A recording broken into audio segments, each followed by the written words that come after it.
Hello students, welcome to Indian online study point. आज हम reproductive system के बारे में पढ़ेंगे। सिस्टम क्या होता है वो हमने पहले ही क्लियर कर रखा है। अगर पिछले वाले वीडियोज़ आपने नहीं देखे तो उनको एक बार देख लीजिए, जिससे आपको सिस्टम क्या होता है ये समझ में आ जाए। सिस्टम है वो सेल होती है, सेल के मिलने से टिश्यू बनता है, टिश्यू के मिलने से ऑर्गन, और ऑर्गन के मिलने से टिश्यू ऑर्गन सिस्टम तैयार होता है। और जैसे जैसे कि सिस्टम में एग्जांपल में एक्सक्रीटरी सिस्टम है, डाइजेस्टिव सिस्टम है, रेस्पिरेटरी सिस्टम है, सर्कुलेटरी सिस्टम है, वैसे ही रिप्रोडक्टिव सिस्टम होता है। रिप्रोडक्टिव सिस्टम में कौन कौन से ऑर्गन शामिल होते हैं वो सब जो ऑर्गन इसमें शामिल होते हैं उन सबको मिलाकर क्या कहा जाता है? रिप्रोडक्टिव सिस्टम कहा जाता है। और ये सारे क्या होते हैं? रिप्रोडक्टिव ऑर्गन्स होते हैं ह्यूमन के अंदर, और इससे पूरा सिस्टम तैयार होता है। इसमें कौन कौन से पार्ट पाए जाते हैं सिस्टम के अंदर? देखिए, सबसे पहले तो जो मेन प्राइमरी जो पार्ट होता है वो होता है टेस्टिस।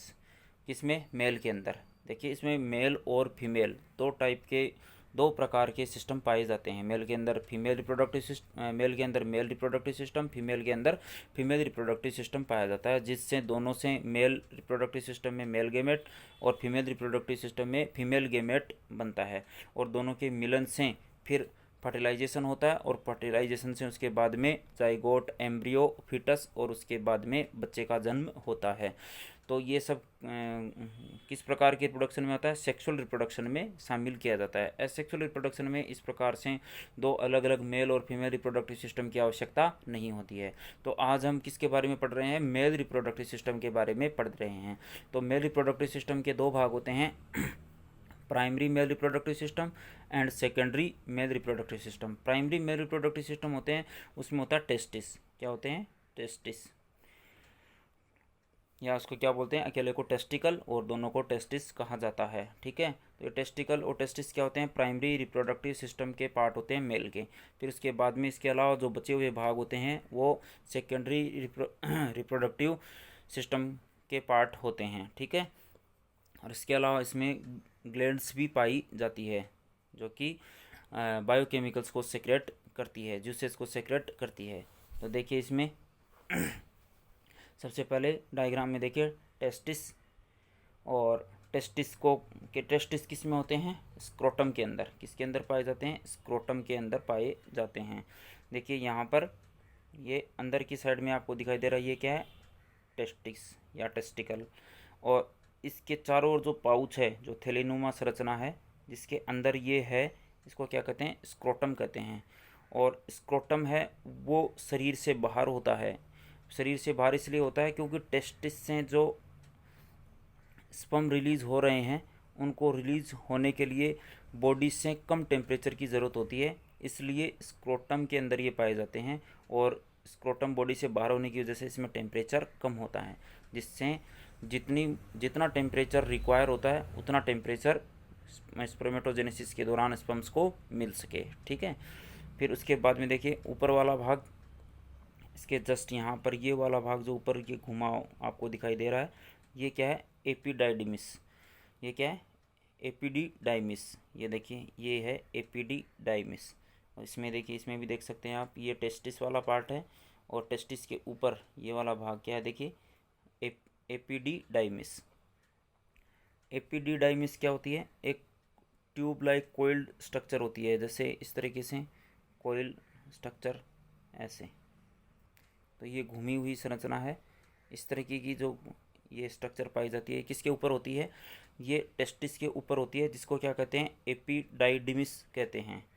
एपिडिडाइमिस कहते हैं। और ये किसके ऊपर होती है? स्क्रोटम के ऊपर, सॉरी, टेस्टिस के ऊपर होती है जस्ट। और इसका काम क्या होता है? जो टेस्टिस के अंदर जो स्पर्म रिलीज हुए हैं उनको स्टोर करने का काम करती है। कौन? ये एपिडिडाइमिस। फिर एपिडिडाइमिस से ऊपर की तरफ क्या होती है? Vas deferens. वास डेफरेंस देखिए, वास डेफरेंस क्या होती है? वास डेफरेंस भी एक ट्यूब लाइक स्ट्रक्चर होती है, जो कि एपिडिडाइमिस से स्पर्म को कहाँ तक लेके जाती है? यूरेथ्रा तक लेके जाती है। देखिए, ये यूरेथ्रा वाला पार्ट है, यहाँ तक इसको लेके जाने का काम किसका होता है? वास डेफरेंस का होता है। इस दौरान ये कहाँ कहाँ से गुजरती है वास डेफरेंस?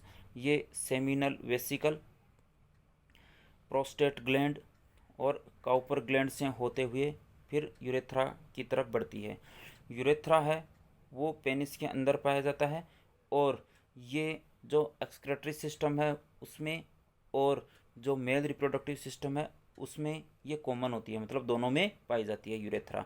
अब जो ये सेमिनल वेसिकल है ये क्या काम करती है?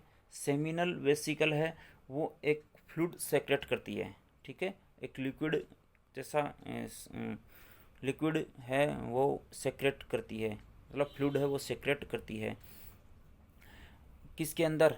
स्पर्म के अंदर। तो स्पर्म है उसके अंदर मिक्स हो जाते हैं, और फिर उस फ्लूइड प्लस जो स्पर्म्स हैं उनके मिलने से क्या तैयार होता है? सीमन तैयार होता है। क्या कहते हैं उसको? सीमन।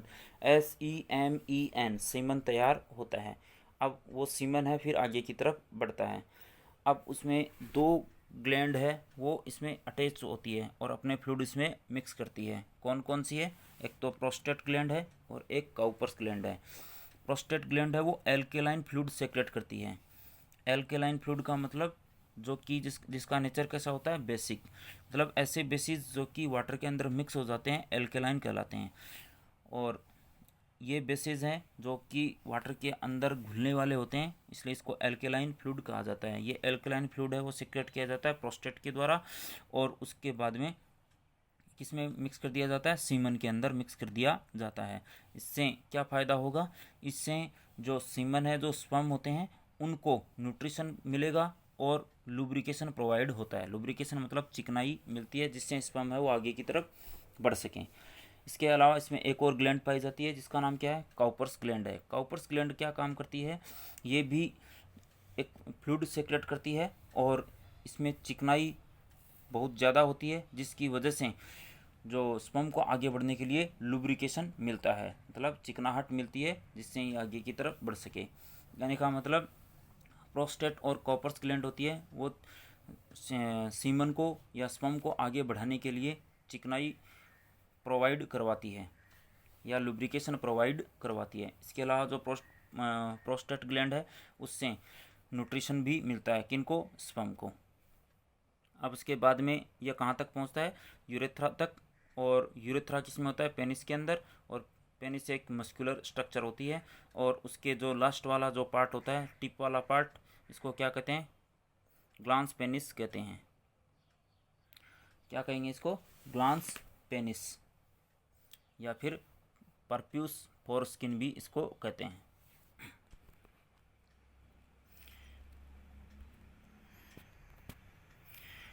जो इस टेस्टिस के अंदर जो स्पर्म बनते हैं उसकी स्ट्रक्चर कैसी होती है?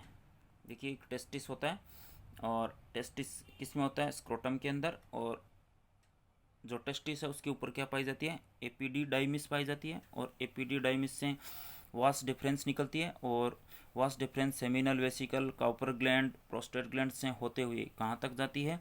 यूरेथ्रा तक। और यूरेथ्रा क्या काम कर यूरेथ्रा क्या होता है? यूरेथ्रा पेनिस के अंदर पाए जाने वाला एजुकुलेटरी पार्ट होता है, मतलब जो प्रोडक्ट है जैसे कि मूत्र है या फिर स्पर्म है उसको आगे की तरफ बढ़ाने का कार्य किया जाता है। और ये किस में होता है? पेनिस में। और पेनिस का लास्ट वाला पार्ट क्या कहलाता है? ग्लांस पेनिस या परप्यूस फोरस्किन कहलाता है, ठीक है। अब इसमें जो टेस्टिस है, टेस्टिस से क्या सेक्रेट होते हैं? मेल गेमेट सेक्रेट होते हैं, और वो मेल गेमेट किसके अंदर होते हैं? स्पर्म के अंदर होते हैं। और स्पर्म की स्ट्रक्चर किस प्रकार की होती है? इन्हीं को न्यूट्रिशन की ज़रूरत होती है, जो कि कौन प्रोवाइड करवाती है? प्रोस्टेट ग्लैंड प्रोवाइड करवाती है। और इनके आगे बढ़ने के लिए किसकी ज़रूरत होती है? लुब्रिकेशन की, जो कि काउपर ग्लैंड और प्रोस्टेट ग्लैंड दोनों प्रोवाइड करवाती है। तो इसके स्ट्रक्चर में देखिए एक तो हेड होता है, और फिर इसका बीच वाला भाग ये मिडल पीस कहलाता है, और जो नीचे वाला भाग है वो टेल होता है, पूंछ वाला भाग होता है। ये स्पर्म की स्ट्रक्चर होती है इस ह्यूमन स्पर्म की, ठीक है। अब ये स्पर्म है वो कहाँ तक पहुँचते हैं? वेजिना के थ्रू। फीमेल जो रिप्रोडक्टिव पार्ट है सेकेंडरी, वेजिना के थ्रू कहाँ तक पहुँचते हैं? फेलोपियन ट्यूब तक पहुँचते हैं, मतलब फीमेल तक इनको पहुंचाया जाता है। अब हम फीमेल रिप्रोडक्टिव सिस्टम की बात कर लेते हैं। फीमेल रिप्रोडक्टिव सिस्टम के भी दो भाग होते हैं, एक तो प्राइमरी फीमेल रिप्रोडक्टिव और दूसरा सेकेंडरी फीमेल रिप्रोडक्टिव सिस्टम के अलग अलग दो भाग होते हैं। तो प्राइमरी पार्ट में कौन सी होती हैं? ओवेरी। क्या होती है प्राइमरी के अंदर? ओवेरी। तो कितनी होती है संख्या में? 2 होती हैं, 1 और 2, 2 ओवेरी होती हैं दोनों तरफ, एब्डोमेन के जस्ट जो लोअर एब्डोमेन वाला पार्ट होता है उसमें। ये प्राइमरी रिप्रोडक्टिव सिस्टम का पार्ट होती है। फिर इसके अलावा जितने भी बचे हुए जो भाग होते हैं वो सारे किसके होते हैं? सेकेंडरी रिप्रोडक्टिव सिस्टम के पार्ट होते हैं। इसमें सेकेंडरी रिप्रोडक्टिव सिस्टम फीमेल के पार्ट कौन से हो गए? देखिए यहाँ पर uterus, cervix, vagina, fallopian tube, oviduct, ये सारे क्या पार्ट हैं? ये सारे के सारे कैसे पार्ट हैं? सेकेंडरी रिप्रोडक्टिव सिस्टम के पार्ट हैं फीमेल के, ठीक है। अब इनके अंदर जो ओवेरी होती है, ओवेरी वो क्या काम करती है? फीमेल गेमेट को सेक्रेट करने का काम करती है, जिसको ओवा कहते हैं, ओवम कहते हैं। यहाँ से जो एग सेल है वो प्रोड्यूस होती है और उसके बाद में फेलोपियन ट्यूब के माध्यम से कहाँ तक? यूटेरस तक मतलब यूटेरस से लेकर जो ओवेरी है वहाँ तक जो ट्यूब पाई जाती है, ट्यूब लाइक स्ट्रक्चर पाई जाती है, इसको क्या कहते हैं? फेलोपियन ट्यूब कहते हैं। इसको ओविडक्ट भी कहा जाता है, ध्यान रखना है, ओविडक्ट या फेलोपियन ट्यूब। ये जो ओवेरी के द्वारा जो एग सेल या ओवा सेक्रेट किया गया है उसको यूटेरस तक पहुंचाने का काम करती है फेलोपियन ट्यूब। अब यूटेरस क्या है? यूटेरस गर्भाशय है। क्या है? गर्भाशय। गर्भाशय जहाँ पर बच्चे का विकास होता है, मतलब जब प्रेग्नेंट लेडी में जो बच्चे का विकास होता है वो कहाँ पर होता है? गर्भ में होता है। और उस गर्भ से फिर नीचे आगे की तरफ क्या पाया जाता है? सर्विक्स वाला पार्ट पाया जाता है, और सर्विक्स है वो वेजिना को गर्भाशय से या यूटेरस से कनेक्ट करती है। तो ये तो हो गए इसके प्राइमरी और सेकेंडरी पार्ट, किसके? फीमेल रिप्रोडक्टिव सिस्टम के। अब हम बात करते हैं कि फर्टिलाइजेशन किस प्रकार से होता है और जाइगोट कैसे बनता है। तो जो स्पर्म्स हैं जिनको हमने समझ लिया कि मेल रिप्रोडक्टिव सिस्टम में स्पर्म बनते हैं, उनको पेनिस के थ्रू वेजिना तक पहुंचाया जाता है। फिर वेजिना से होते हुए ये कहाँ तक पहुंचते हैं? फेलोपियन ट्यूब तक। वेजिना से होते हुए कहाँ तक पहुंचते हैं? Fallopian tube. ये देखिए यहाँ पर क्या है? फेलोपियन ट्यूब है। और यहीं पर जो एग सेल है वो और जो स्पर्म है वो दोनों यहाँ पर आपस में मैच करते हैं, मतलब मिलते हैं। तो इसको क्या कहते हैं? फर्टिलाइजेशन कहते हैं। और ये फर्टिलाइजेशन की प्रोसेस कहाँ हो रही है? ये फर्टिलाइजेशन की प्रोसेस है वो फेलोपियन ट्यूब में हो रही है। देखिए फर्टिलाइजेशन यहाँ पर देखिए, ये ओवा है जो कि ओवेरी से निकला है, ये ओवा है और ये ओवेरी से निकला है। और इसमें कौन आके में जुड़ रहा है? स्पर्म्स। मतलब ये जो ओवम और इससे जो ऐड हो रहा है वो क्या है? स्पर्म। स्पर्म के अंदर न्यूक्लियस होता है और जो ओवम होता है उसके अंदर भी न्यूक्लियस होता है। फिर जैसे ही एक स्पर्म इसके अंदर एंटर करता है, सभी स्पर्म एंटर नहीं करते हैं, ध्यान रखना है। केवल एक स्पर्म, लाखों करोड़ों स्पर्म में से सिर्फ एक स्पर्म है वो अंदर की तरफ ओवम में एंटर करता है। और एंटर करने के बाद में जो स्पर्म का न्यूक्लियस है वो और ओवम का न्यूक्लियस है वो दोनों फ्यूज हो जाते हैं, मतलब जुड़ जाते हैं। इनको क्या कहते हैं? Fusing nuclei. इस प्रकार से ये जो स्ट्रक्चर बनती है इसको क्या कहते हैं? जाइगोट। क्या बोलेंगे? जाइगोट। जाइगोट है वो बनने के बाद में इसको फेलोपियन ट्यूब से होते हुए यूटेरस तक पहुंचाया जाता है, जिसमें लगातार डिवीज़न होते रहते हैं जिनको क्लीवेज कहते हैं। जिससे जो पहले एक कोशिकीय था वो 2 कोशिकीय, फिर 4, फिर 8 ऐसे बनते जाते हैं। कहने का मतलब जो सबसे पहले कितनी सेल में डिवाइड होगा? 2 सेल्स में, फिर 4 में, फिर 4 से 8 में, 8 से 16 में। इस प्रकार से जो सेल्स के नंबर है वो बढ़ते जाते हैं। और उसके बाद में इसको जो इनर लाइनिंग है यूटेरस की, अंदर वाला, यूटेरस का जो अंदर वाला भाग है वहाँ पर इसको इम्प्लांट कर दिया जाता है। मतलब ये अटैच हो जाता है, जुड़ जाता है। जहाँ पर जो एंडोमेट्रियम मतलब जो इनर लाइनिंग है यूटेरस के अंदर वाला जो भाग है वहाँ पर, जैसे ये यूटेरस, यहाँ पर देखिए ये यूटेरस वाला भाग है और यहाँ पर वो स्ट्रक्चर आके जुड़ जाती है जिसमें लगातार डिवीज़न हो रहे हैं। जैसे मोरूला, ब्लास्टूला, गेस्टूला। इस स्ट्रक्चर, ये जो ब्लास्टूला वाली जो स्ट्रक्चर है वो यहाँ पर आके अटैच हो जाती है और इसके ऊपर फिर धीरे धीरे कवरिंग बनने लग जाती है। इसको क्या कहते हैं, इम्प्लांटेशन कहते हैं। और इसी से फिर क्या बनेगा, फिटस बनेगा, और फिटस से फिर उसके बाद में बच्चे का जन्म होता है। अब बच्चे का जब जन्म होता है तो किस तरफ आगे की तरफ बढ़ेगा, सर्विक्स वाले पार्ट की तरफ आगे की तरफ बढ़ेगा। सर्विक्स वाला पार्ट देखिए ये यहाँ से, ये गर्भाशय और यूटेरस वाला पार्ट हो गया, फिर ये सर्विक्स से स्टार्ट हो जाती है, फिर वेजिना के थ्रू पार्टीशन की प्रोसेस के द्वारा बच्चे को शरीर से बाहर निकाल दिया जाता है। तो इस प्रकार से हमारी बॉडी के अंदर ये सारी स्ट्रक्चर है वो चलती है। तो आज हमने मेल रिप्रोडक्टिव सिस्टम और फीमेल रिप्रोडक्टिव सिस्टम को समझ लिया है। मेल रिप्रोडक्टिव सिस्टम में प्राइमरी रिप्रोडक्टिव सिस्टम और सेकेंडरी रिप्रोडक्टिव सिस्टम।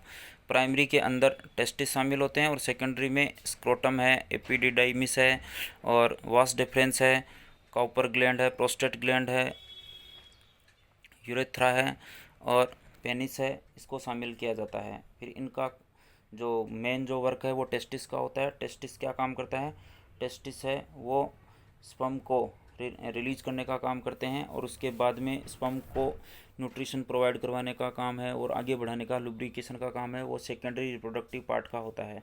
ऐसे ही जो फीमेल रिप्रोडक्टिव सिस्टम है उसमें के भी दो भाग होते हैं। प्राइमरी रिप्रोडक्टिव सिस्टम में ओवेरीज आती हैं। ओवेरी का काम क्या होता है, एक सेल को प्रोड्यूस करना। इसके अलावा जो फेलोपियन ट्यूब है, यूटेरस है, सर्विक्स है और वेजिना है, ये जो फर्टिलाइजेशन की जो नेक्स्ट जो प्रोसेस है उसमें हेल्प करने का काम करती है। तो इस प्रकार और जो फर्टिलाइजेशन होता है वो कहाँ पर होता है, फेलोपियन ट्यूब में होता है। तो ये हमने मेल और फीमेल रिप्रोडक्टिव सिस्टम को अच्छी तरीके से समझ लिया है। साथ में ही हमें ये भी ध्यान में रखना है कि जो टेस्टिस होते हैं, जो कि प्राइमरी मेल रिप्रोडक्टिव पार्ट है, वो टेस्टोस्टेरोन नामक जो हार्मोन है वो सेक्रेट करते हैं, जो कि सेकेंडरी जो सेक्सुअल कैरेक्टरिस्टिक्स हैं मेल के उनके लिए जिम्मेदार होते हैं। वैसे ही फीमेल के अंदर जो सेकेंडरी जो फीमेल कैरेक्टरिस्टिक्स हैं उनके लिए कौन जिम्मेदार है, एस्ट्रोजन और प्रोजेस्टेरोन हार्मोन। और जो ये एस्ट्रोजन जो हार्मोन है, प्रोजेस्टेरोन हार्मोन है, किसके द्वारा सीक्रेट किए जाते हैं, जो प्राइमरी रिप्रोडक्टिव पार्ट है फीमेल का, उससे रिलीज किए जाते हैं। और वो कौन से हैं, ओवेरी। और प्राइमरी और सेकेंडरी जो रिप्रोडक्टिव जो कैरेक्टरिस्टिक्स हैं वो कौन से होते हैं, जैसे कि मेल के अंदर आवाज़ का भारी होना, दाढ़ी मूँछ आना आदि, और फीमेल के अंदर आवाज़ का जैसे पतला होना और छाती वाला भाग है वो उभर कर आना। ये किसकी वजह से होता है, एस्ट्रोजन हार्मोन की वजह से हो रहा है फीमेल के अंदर, और इसको क्या कहते हैं, सेकेंडरी सेक्सुअल कैरेक्टरिस्टिक्स कहते हैं। तो अभी हमने दोनों सिस्टम को अच्छी तरीके से समझ लिया है। दोनों कौन से, जो रिप्रोडक्टिव सिस्टम मेल और फीमेल दोनों को हमने अच्छी तरीके से समझ लिया है और आई थिंक आपको अच्छे से समझ में आया होगा। अब आप चैनल को सब्सक्राइब कर लीजिए और बेल आइकन को प्रेस कर दीजिए और वीडियो को लाइक और शेयर करना नहीं भूलना है। तो आज के लिए इतना ही। Thank you.